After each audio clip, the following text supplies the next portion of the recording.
لوگوں کی دعاؤں سے کیا ہوتا ہے؟ یہ تم جاتے ہو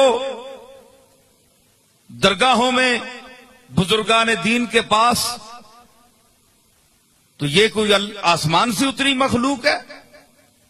تم اپنے گھر بیٹھ کر اللہ سے مانگ لیا کرو، کیونکہ اللہ نے فرمایا اجیب دعوت الداع اذا دعان، جب کوئی مانگنے والا مجھ سے مانگتا ہے تو میں اس کو دیتا ہوں۔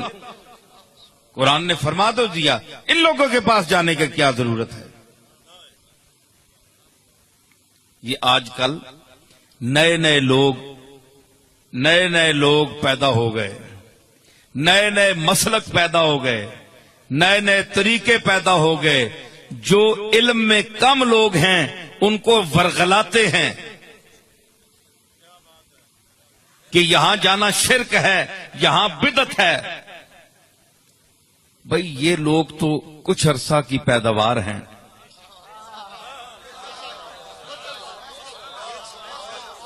100 سال ہوگا، 150 سال ہوگا، یہ تو 100 سال ان کی عمر تو اتنی ہے۔ اور ہم جن لوگوں کے پاس جاتے ہیں وہ امام حسن سے چلتے ہیں، حسن بصری سے چلتے ہیں، صحابہ کرام کا دور ہے، تابعین کا دور ہے، تبع تابعین کا دور ہے، اہل بیت اعظام کا دور ہے۔ کہاں آج کل کے جو بدعقیدہ ہیں ان کی دعا، اور کہاں فاطمۃ الزہرا کی دعا۔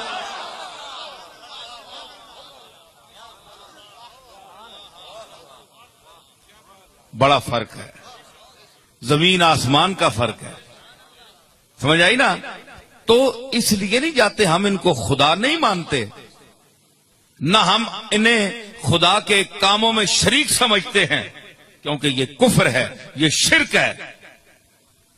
اللہ کا مقبول سمجھ کر ہم تو یہ ہے کہ ان کے جو دنیا سے چلے گئے ہیں ان کی قبور پر جا کر، قبروں پر جا کر اللہ سے مانگیں۔ مانگنا اللہ سے ہے کہ ہم نے ان کو اپنے سے اچھا سمجھا ہے، اگر تیرے کاغذوں میں یہ ٹھیک ہیں تو ہماری مغفرت فرما ان کے صدقے میں کہ ہم ان کی قبر پر آئے ہیں، اور اگر ان میں کوئی کمی رہ گئی ہے تو ہم نے یہ قرآن مجید پڑھا ہے، ہم ان کے ایصال ثواب کرتے ہیں، تو ان کو پہنچا اور ان کے خطاؤں کو معاف فرما اور ان کے درجات کو بلند فرما۔